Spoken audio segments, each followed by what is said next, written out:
राधा वल्लभ श्री हरिवंश। आज हमारे श्रीमद् भागवत का 145वां पाठ है, जिसमें कि हिरण्याक्ष का वध होने पर हिरण्याकशिपु का अपनी माता और कुटुंबियों को समझाना, जो कि अभी बहुत प्यारी फिल्म आई है नरसिम्हा। वही उसी के ऊपर यह एक्चुअल कहानी है जो हमारे श्रीमद् भागवतम में बतलाई गई है। नारद जी ने कहा, युधिष्ठिर, जब भगवान ने वराह अवतार धारण करके हिरण्याक्ष को मार डाला, तब भाई के इस प्रकार मारे जाने पर हिरण्याकशिपु रोष से जल भुन गया और शोक से संतप्त हो उठा। वह क्रोध से कांपता हुआ अपने दांतों से बार बार होंठ चबाने लगा। क्रोध से दहकती हुई आंखों की आग से धुएं से धूमिल हुए आकाश की ओर देखता हुआ वह कहने लगा। उस समय विकराल दाढ़ों और आग उगलने वाली उग्र दृष्टि और चढ़ी हुई भौहों के कारण उसका मुंह देखा न जाता था।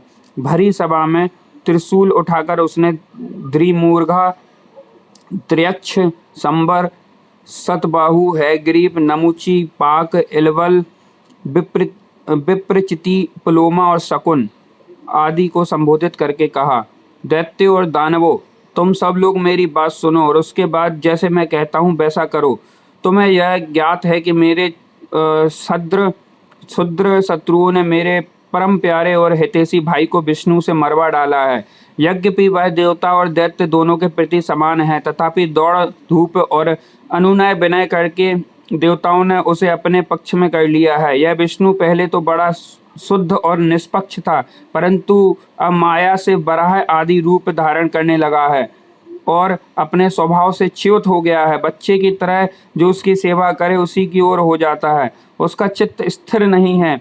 अब मैं अपने इस शूल से उसका गला काट डालूंगा और उसके खून की धारा से अपने रुधिर प्रेमी भाई का तर्पण करूंगा। तब कहीं मेरे हृदय की पीड़ा शांत होगी। उस मायावी शत्रु के नष्ट होने पर, पेड़ की जड़ कट जाने पर डालियों की तरह सब देवता अपने आप सूख जाएंगे, क्योंकि उनका जीवन तो विष्णु ही है। इसलिए तुम लोग इसी समय पृथ्वी पर जाओ। आजकल वहाँ ब्राह्मण और क्षत्रियों की बहुत बढ़ती हो गई है। वहाँ जो लोग तपस्या, यज्ञ, स्वाध्याय, व्रत और दानादि शुभ कर्म कर रहे हो, उन सबको मार डालो। विष्णु की जड़ है द्विजातियों का धर्म कर्म, क्योंकि यज्ञ और धर्म ही उसके स्वरूप है। देवता, ऋषि, पितर, समस्त प्राणी और धर्म का वही परम आश्रय है।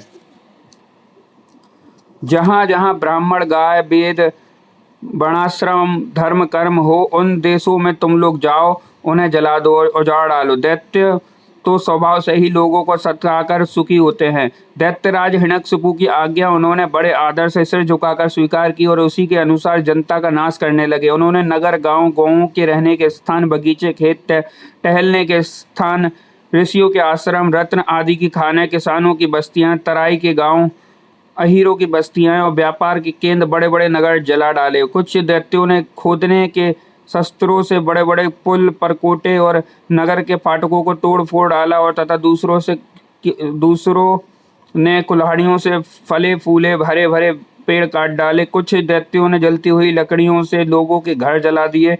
इस प्रकार दैत्यों ने निरीह प्रजा का बड़ा उत्पीड़न किया। उस समय देवता लोग स्वर्ग छोड़कर छिपे रूप से पृथ्वी में विचरण करते थे। युधिष्ठिर, भाई की मृत्यु से हिरण्याकशिपु को बड़ा दुख हुआ था। जब उसने उसकी अंत्येष्टि क्रिया से छुट्टी पाली, तब शकुनी, संबर, दृष्ट, भूत संतापन, ब्रक, कालनाभ, महानाभ, हरिश्मश्रु और उत्कच अपने इन भतीजों के साथ को सांत्वना दी। उनकी माता रूसा भानु को और अपनी माता दिति को केस देश काल के अनुसार मधुर वाणी से समझाते हुए कहा। हिरण्यकशिपु ने कहा, मेरी प्यारी माँ, बहू और पुत्रों, तुम्हें वीर हिरण्याक्ष के लिए किसी प्रकार का शोक नहीं करना चाहिए। वीर पुरुष तो ऐसे ही चाहते हैं कि लड़ाई के मैदान में अपने शत्रु के सामने उसके दांत कट्टे करके प्राण त्याग करें। वीरों के लिए ऐसे ही मृत्यु श्लाघनीय होती है। देवी जैसे प्याऊ पर बहुत से लोग इकट्ठे हो जाते हैं, परंतु उनका मिलना जुलना थोड़ी देर के लिए ही होता है, वैसे ही अपने कर्मों के फेर से देववश जीव भी मिलते और बिछुड़ते हैं। वास्तव में आत्मा नित्य अविनाशी शुद्ध सर्वगत सर्वज्ञ और देह इंद्रियां आदि पृथक हैं। वह अपनी अविज्ञा से ही देह आदि की सृष्टि करके भोगों के साधन सूक्ष्म शरीर को स्वीकार करता है। जैसे हिलते हुए पानी के साथ उसमें प्रतिबिंबित होने वाले वृक्ष भी हिलने से जाने पड़ते हैं और घुमाई जाती हैं, और आँख के साथ सारी पृथ्वी ही घूमती सी दिखाई देती है। कल्याणी वैसे ही विषयों के कारण मन भटकने लगता है और वास्तव में निर्विकार होने पर भी उसी के समान आत्मा भी भटकता हुआ सा जान पड़ता है। उसका स्थूल और सूक्ष्म शरीर से कोई भी संबंध नहीं है, फिर भी वह संबंधी सा जान पड़ता है। सब प्रकार से शरीर रहित आत्मा को शरीर समझ लेना यही तो अज्ञान है। इसी से प्रिय अथवा अप्रिय वस्तुओं का मिलना और बिछुड़ना होता है। इसी से कर्मों के साथ संबंध हो जाने के कारण संसार में भटकना पड़ता है। जन्म मृत्यु अनेकों प्रकार के शोक अविवेक चिंता और विवेक की विस्मृति सबका कारण यह अज्ञान ही है। इस विषय में महात्मा लोग एक प्राचीन इतिहास कहा करते हैं। वह इतिहास मरे हुए मनुष्य से संबंधियों के साथ यमराज की बातचीत है। तुम लोग ध्यान से उसे सुनो। उसी नर देश में एक बड़ा यशस्वी राजा था। उसका नाम था सुयज्ञ। लड़ाई में शत्रुओं ने उसे मार डाला। उस समय उसके भाई बंधु उसे घेर कर बैठ गए। उसका जड़ाऊ कवच छिन्न भिन्न हो गया था। गहने और मालाएं तहस नहस हो गई थी। बाणों की मार से कलेजा फट गया था। शरीर खून से लथपथ था। बाल बिखर गए थे। आंखें धस गई थीं। क्रोध के मारे दांतों से उसके होंठ दबे हुए थे। कमल के समान मुख धूल से ढक गया था। युद्ध में उसके शस्त्र और बाहें कट गई थी। रानियों की को देववश अपने पतिदेव उसी नरेश की यह दशा देखकर बड़ा दुख हुआ। वे हे नाथ, हम अभागिनें तो बेमौत मारी गईं, यो कहकर बार बार जोर से छाती पीटती हुई अपने स्वामी के चरणों के पास गिर पड़ी। वे जोर जोर से इतना रोने लगी कि उनके कुछ कुकुम्भ से मिलकर बहते हुए लाल लाल आंसुओं ने प्रीतम के पाग पंच पखाड़ दिए। उनके केस और गहने इधर उधर बिखर गए। वे करुण क्रंदन के साथ विलाप कर रही थी, जिसे सुनकर मनुष्यों के हृदय में शोक का संचार हो जाता था। हाय विधाता, बड़ा क्रूर है स्वामिन, उसी ने आज आपको हमारी आंखों से ओझल कर दिया। पहले तो आप समस्त देशवासियों के जीवन दाता थे, आज उसी ने आपको ऐसे बना दिया कि आप हमारा शोक बढ़ा रहे हैं। पतिदेव, आप हमसे बड़ा प्रेम करते थे, हमारी जोड़ी थोड़ी सी सेवा को भी बड़ी करके मानते थे। हाय, अब आपके बिना हम कैसे रह सकेंगे। हम आपके चरणों की चेरी हैं। बीरवर, आप जहाँ आज जा रहे हैं वहीं चलने की हमें भी आज्ञा दीजिए। वे अपने पति की लाश पकड़कर इसी प्रकार विलाप करती रहीं। उस मुर्दे को वहां से दाह के लिए ले जाने देने की उनकी इच्छा नहीं होती थी। इतने में ही सूर्यास्त हो गया। उस समय उसी राजा के संबंधियों ने जो विलाप किया था उसे सुनकर वहां स्वयं यमराज बालक के वेश में आए और उन्होंने उन लोगों से कहा। यमराज बोले, बड़े आश्चर्य की बात है, ये लोग तो मुझसे सयाने हैं, बराबर लोगों का मरना जीना देखते हैं, फिर भी इतने मूढ़ हो रहे हैं। अरे यह मनुष्य जहाँ से आया था वहीं चला गया। इन लोगों को भी एक ना एक दिन वहीं जाना है। फिर झूठ मूठ ये लोग इतना शोक क्यों करते हैं। हम तो तुमसे लाख गुने अच्छे हैं, परम धन्य हैं, क्योंकि हमारे माँ बाप ने हमें छोड़ दिया है। हमारे शरीर में पर्याप्त बल भी नहीं है, फिर भी हमें कोई चिंता नहीं है। भेड़िए आदि हिंसक जंतु हमारा बाल भी बांका नहीं कर पाते। जिसने गर्भ में रक्षा की थी वही इस जीवन में भी हमारी रक्षा करता रहता है। देवियों, जो अविनाशी ईश्वर अपनी मौज से इस जगत को बनाता है, रखता है और बिगाड़ देता है, उससे प्रभु का एक खिलौना मात्र है। वह इस चराचर जगत को दंड या पुरस्कार देने में समर्थ है।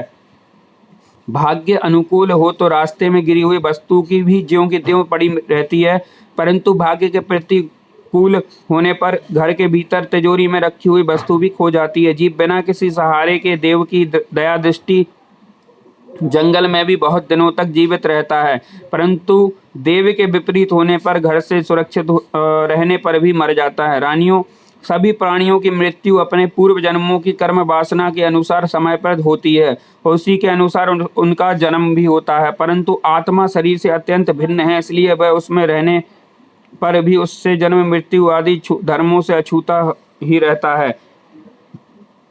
जैसे मनुष्य अपने मकान को अपने से अलग और मिट्टी का समझता है, वैसे ही यह शरीर भी अलग और मिट्टी का है। मोह बस वह उस इसे अपना समझ बैठता है। जैसे बुलबुले आदि पानी के विकार, घड़े आदि मिट्टी के विकार और गहने आदि स्वर्ण के विकार समय पर बनते हैं, रूपांतरित होते हैं और नष्ट हो जाते हैं, वैसे ही इन्हीं तीनों के विकार से बना हुआ यह शरीर भी समय समय पर बन बिगड़ जाता है। जैसे काठ में रहने वाली व्यापक अग्नि स्पष्ट ही उससे अलग है, जैसे देह में रहने पर भी वायु का उससे कोई संबंध नहीं है, जैसे आकाश सब जगह एक सा रहने पर भी किसी के दोष गुण से लिप्त नहीं होता, वैसे ही समस्त देह इंद्रियों में रहने वाला और उनका आश्रय आत्मा ही उनसे अलग और निर्लिप्त है। मूर्खो, जिसके लिए तुम सब शोक कर रहे हो, वह सुयज्ञ नामक शरीर तो तुम्हारे सामने पड़ा है। तुम लोग इसी को देखते थे। इसमें जो सुनने वाला और बोलने वाला था वह तो कभी किसी का नहीं दिखाई पड़ता था, फिर आज भी नहीं दिखाई दे रहा है, तो शोक क्यों? तुम्हारी यह मान्यता कि प्राण ही बोलने या सुनने वाला था तो निकल गया, मूर्खता पूर्ण है, क्योंकि सुषुप्ति के समय प्राण तो रहता है पर ना बोलता है ना सुनता है। शरीर में सब इंद्रियों की चेष्टा का हेतुभूत जो महाप्राण है वह प्रधान होने पर भी बोलने या सुनने वाला नहीं है, क्योंकि वह जड़ है। देह और इंद्रियों के द्वारा सब पदार्थों का दृष्टा तो आत्मा है, वह शरीर और प्राण दोनों से पृथक है, यद्यपि तथा परिच्छिन्न नहीं है, व्यापक है। फिर भी पंचभूत इंद्रियां और मन से युक्त नीचे ऊंचे देव, मनुष्य, पशु, पक्षी आदि शरीरों का ग्रहण करता और अपने विवेक बल से मुक्त हो जाता है। वास्तव में वह इन सबका से अलग है। जब तक वह 5 प्राण, 5 कर्मेंद्रियां, 5 ज्ञानेंद्रियां, बुद्धि और मन इन 17 तत्वों से बने हुए लिंग शरीर से युक्त रहता है, तभी तक कर्मों से बंधा रहता है और इससे बंधन के कारण ही माया से होने वाले मोह और क्लेश बराबर उसके पीछे पड़े रहते हैं। प्रकृति के गुणों और उनसे बनी हुई वस्तुओं को सत्य समझना अथवा कहना झूठ मूठ का दुराग्रह है। मनोरथ के समय भी की कल्पित और स्वप्न के समय की देख पड़ने वाली वस्तुओं के समान इंद्रियों के द्वारा जो कुछ ग्रहण किया जाता है वह सब मिथ्या है। शरीर इसलिए शरीर और आत्मा का तत्व जानने वाले पुरुष ना तो अनित्य शरीर के लिए शोक करते हैं और ना नित्य आत्मा के लिए ही, परंतु ज्ञान की दृढ़ता न होने के कारण जो लोग शोक करते रहते हैं उनका स्वभाव बदलना बहुत कठिन है। किसी जंगल में एक बहेलिया रहता था। वह बहेलिया क्या था? विधाता ने मानो उसे पक्षियों के काल रूप से ही रच रखा था। जहाँ कहीं भी वह जाल फैला देता था, ललचाकर चिड़ियों को फंसा लेता था। एक दिन उसने कुलिंग पक्षी के एक जोड़े को चारा चुगते देखा। उनमें से वह बहेलियों ने मादा पक्षी को तो शीघ्र ही फंसा लिया, कालवश वह जाल में फंदों में फंस गई। नर पक्षी को अपनी मादा की विपत्ति देखकर बड़ा दुख हुआ। वह बेचारा उसे छुड़ा तो ना सका, स्नेह से उस बेचारी के विलाप करने लगा। उसने कहा, यो तो विधाता सब कुछ कर सकता है, परंतु है बड़ा निर्दयी। यह मेरी सहचरी तो एक स्त्री है, दूसरा मुझ अभागे के लिए शोक करती हुई बड़ी दीनता से छटपटा रही है। इसे लेकर क्या करेगा क्या? उसकी मौज हो तो मुझे ले जाए, इसके बिना मैं अपना यह अधूरा विधुर जीवन जो दीनता और दुख से भरा हुआ है लेकर क्या करूँगा? अभी मेरे अभागे बच्चों पर भी नहीं जमे हैं। स्त्री के मर जाने पर उन मातृहीन बच्चों को मैं कैसे पालूंगा? ओ, घोंसले में वे अपनी माँ की बाट देख रहे होंगे। इस तरह वह पक्षी बहुत सा विलाप करने लगे। अपनी सहचरी के वियोग से वह आतुर हो रहा था, आंसुओं के मारे उसका गला रुध गया था। तब तक काल की प्रेरणा के पास ही छिपे हुए उस बहेलियों ने उसे बाण मारा कि वह वहीं पर लौट गया। मूर्ख रानियों, तुम्हारी भी यही दशा होने वाली है। तुम्हें अपनी मृत्यु तो दिखती नहीं, इसके लिए रो पीट रही हो। यदि तुम लोग 100 बरस तक इसी तरह शोक बस छाती पीटती रहो तो भी अब तुम इसे नहीं पा सकोगी। हिरण्यकशिपु ने कहा। उस छोटे से बालक की ऐसी ज्ञानपूर्ण बातें सुनकर सबके सब दंग रह गए। कुशी नरेश के भाई, बंधु और स्त्रियों ने यह बात समझ ली कि समस्त संसार और इसके सुख दुख अनित्य एवं मिथ्या है। यमराज यह उपाख्यान सुनाकर वहीं अंतर्ध्यान हो गए। भाई बंधुओं ने भी स्वयज्ञ की अंत्येष्टि क्रिया की। इसलिए तुम लोग भी अपने लिए या किसी दूसरे के लिए शोक मत करो। इस संसार में कौन आत्मा है और और कौन अपने से भिन्न, क्या अपना है और क्या पराया। प्राणियों को अज्ञान के कारण ही यह अपने पराये का दुराग्रह हो रहा है। इस भेद बुद्धि का कोई कारण नहीं है। नारद जी ने कहा, युधिष्ठिर, अपनी पुत्र वधु के साथ दिति ने हृणकशिपु की यह बात सुनकर उसी क्षण पुत्र शोक का त्याग कर दिया और अपने चित्त परमात्मा स्वरूप परमात्मा में लगा दिया। श्री कृष्णाम चरणास्तु।